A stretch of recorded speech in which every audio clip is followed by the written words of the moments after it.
कर्जत जामखेड या मतदारसंघात रोहित पवार एक अगदी काटावरती पास झाले आणि भाजपचे जे राम शिंदे आहेत त्यांचा अगदी निसटता पराभव झाला आणि या पराभवाची आता अनेक कारणं समोर येताना आपल्याला पाहायला मिळत आहेत। आपल्यासोबत स्वतः राम शिंदे आहेत, आपण त्यांच्याशी बातचीत करूया।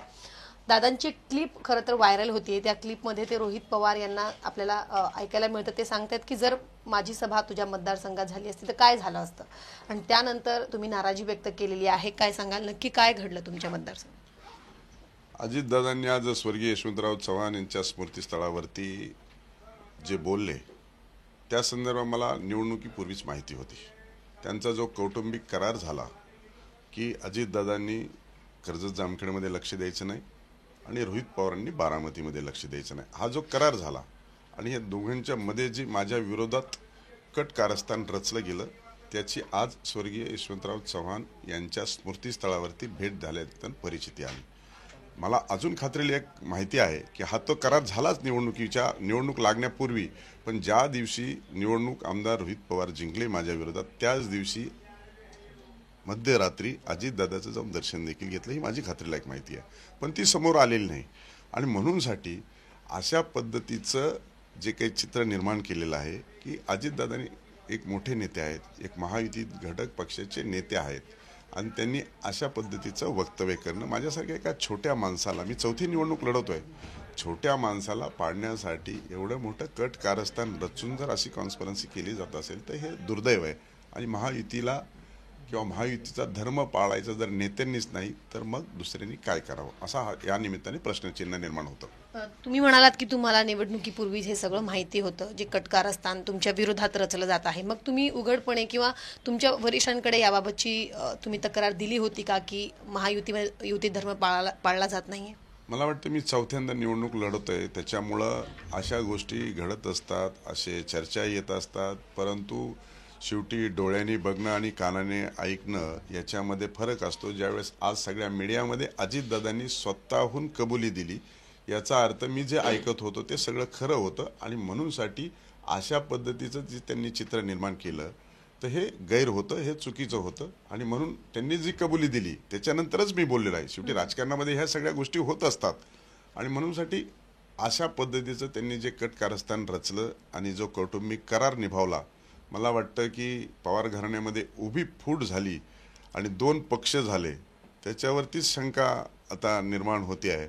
आणि म्हणून त्या स्वतः आमदार रोहित पवार सांगतात की मी भावी राज्याचा नेता आहे, भावी मुख्यमंत्री आहे, भावी मंत्री आहे आणि तो स्वतःचं सार्वत्रिक निवडणुकीमध्ये मतदान करत नाहीत, त्यांच्या कुटुंबाचं मतदान होत नाही, याचा अर्थ त्यांनी करार त्यांच्या बाजूने पाळला गेला आणि यांच्या बाजूने पाळला गेला असं याच्यातून निष्पन्न होतं। तुम्ही म्हणालात की रोहित पवार हे वारंवार म्हणतात की भावी मंत्री, मग वाटतं की भविष्यात रोहित पवार अजित पवारांसोबत येईल?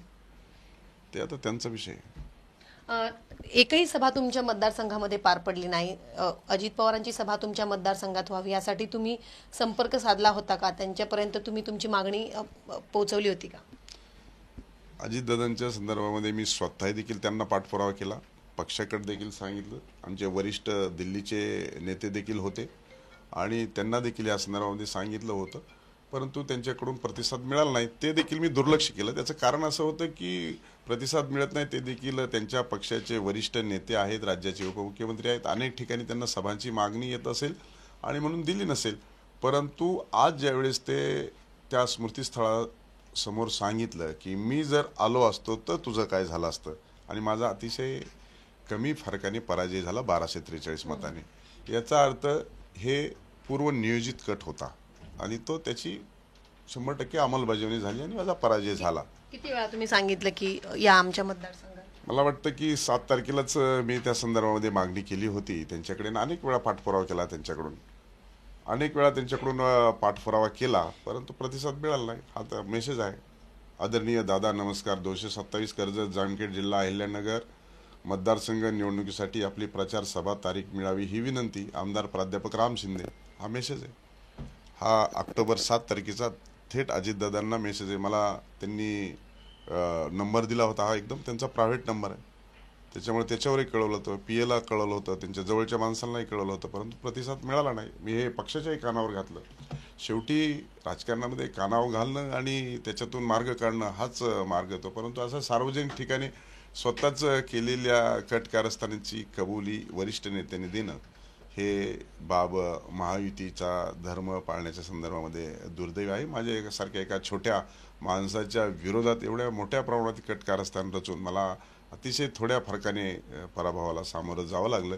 राज्यामध्ये मी सर्वाधिक मतं घेणारा 4था आहे आणि सर्वात कमी फरक मी हा 6वा आहे आणि दोन्ही याद्यामध्ये माझं नाव राज्यामध्ये क्रमांक 1 वर आहे. मी कमी फरकाने आणि जास्त मतं घेणार राज्यामधला एकमेव राम शिंदे आहे की 1,26,433 मतं मिळाली आणि 1243 मतांनी माझा पराजय झालेला आहे. आणि म्हणून शेवटी ठीक आहे की तुम्ही जे कट कारस्थान केलं याच्यातून काय निश्चितपणे होणार नाही, परंतु एका छोट्या कार्यकर्त्याला अशा पद्धतीनं एवढ्या मोठ्या बलाढ्य शक्तीशी झुंज देताना माझा प्रत्येक कार्यकर्ता झुंजला. माझ्या प्रत्येक कार्यकर्त्यांनी मोठा संघर्ष उभा केला आणि निश्चित स्वरूपामध्ये एवढं मोठं मताधिक्य मिळून सुद्धा पराजय स्वीकारायला लावला आणि मन त्याच्यामुळं हे पराभव स्वीकारायला धजत नाही आहे आणि कोणाचंच धजत नाही. त्यामुळं घरीही गेलो नाही आणि कार्यकर्त्यालाही भेटलो नाही. त्याचं कारण की मोठ्या प्रमाणात आक्रोश होता. कार्यकर्त्यामध्ये आक्रोश आहे, कोणी रडतंय, कोणी आत्महत्येची भाषा करतंय, तर कोणी असं अतिशय वातावरण दुःखी झालेलं आहे आणि म्हणूनसाठी खऱ्या अर्थानं दुःख होत आहे. युतीमुळेच राज्यामध्ये पुन्हा सरकार येते आणि युतीमधल्याच एका वरिष्ठ नेत्यामुळे तुमची ही सीट तुमच्या हातातून गेली, त्यामुळे दुःख होतंय. आणि तुम्ही म्हणालात की अजूनही तुम्ही घरी मतदारसंघात तुम्ही गेले नाही, कुटुंबियांशी तुमची अजून भेट झाली नाही, कार्यकर्त्यांशी तुम्ही भेटले नाही. निश्चितच की महायुतीच्या याच्यामध्ये मी भेटलो नाहीये, परंतु महायुतीमध्ये असं व्हायला नको होतं आणि ते झालेलं आहे. शेवटी याच्यात गांभीर्यपूर्वक महायुतीच्या वरिष्ठ नेतृत्वाने विचार करण्याची आवश्यकता आहे. दुःख होतंय, निश्चितपणे दुःख होतंय की मी जर निवडून आलो असतो आणि कमी फरकाने पडलो तर डबल डिजिटमध्ये राष्ट्रवादी शरद पवार साहेबांचा डबल डिजिटमध्ये आकडा आला नसता. नक्कीच सर. आता आपण बघूयात की कशा पद्धतीनं याबाबतची पुढची कारवाई किंवा आपापसामध्ये बोलणं होतं, कारण आता थेट राम शिंदे यांनी आरोप केले आहेत की अजित पवार यांच्यामुळे कुठेतरी ती जागा महायुतीच्या पारड्यात पडलेली नाही. व्हिडिओ जर्नलिस्ट हरीशसह सीमा आढे, झी 24 तास, मुंबई.